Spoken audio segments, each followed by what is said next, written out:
বেরিয়ে এলো থলের বিড়াল। পাকিস্তানের কারণেই বাংলাদেশকে বাদ দিয়েছে টি-20 বিশ্বকাপ থেকে আইসিসি। বিস্তারিত জানতে সম্পূর্ণ ভিডিওটি দেখুন। দর্শক, টি-20 বিশ্বকাপ 2026 যতই এগিয়ে আসছে ততই একের পর এক বিস্ফোরক তথ্য সামনে আসছে।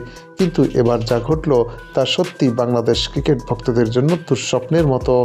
ঘটনার শুরু মোস্তাফিজকে নিয়ে, তবে এর পিছনে ছিল বড় এক হাত। রাজনৈতিক টানাপোড়েনের কারণে মোস্তাফিজকে আইপিএল থেকে বাদ দিতে সিদ্ধান্ত নেয় ভারতীয় ক্রিকেট বোর্ড বিসিসিআই। আর এখান থেকেই শুরু হয় পাকিস্তানের কূটচাল। সূত্র বলছে, পাকিস্তান ক্রিকেট বোর্ডের সরাসরি চাপ এবং কূটনৈতিক চালের কারণেই ভারত ও আইসিসি এমন কিছু সিদ্ধান্ত নিয়েছে যার ফল ভোগ করতে হচ্ছে বাংলাদেশ ক্রিকেটকে। প্রশ্ন এখন একটাই, বাংলাদেশ ক্রিকেট কি তাহলে বলির পাঠা হলো? ভারতের নিরাপত্তার ঝুঁকির কারণ দেখিয়ে আইসিসির সঙ্গে বারংবার মিটিং করেছে বাংলাদেশ ক্রিকেট বোর্ড, কিন্তু এর পিছনে ব্যাকআপ দিয়েছে পাকিস্তান ক্রিকেট বোর্ড। মূলত পাকিস্তানের কূটনৈতিক চালের কারণেই আজ টি-20 বিশ্বকাপ থেকে বাংলাদেশের বিদায় হয়েছে, যার কারণে বাংলাদেশের পরিবর্তে স্কটল্যান্ডকে ইতিমধ্যেই অন্তর্ভুক্ত করেছে আইসিসি। এদিকে ক্রিকেট বিশ্লেষকদের মতে ভারত পাকিস্তান সমীকরণে বাংলাদেশ বারবার ক্ষতি হয়েছে।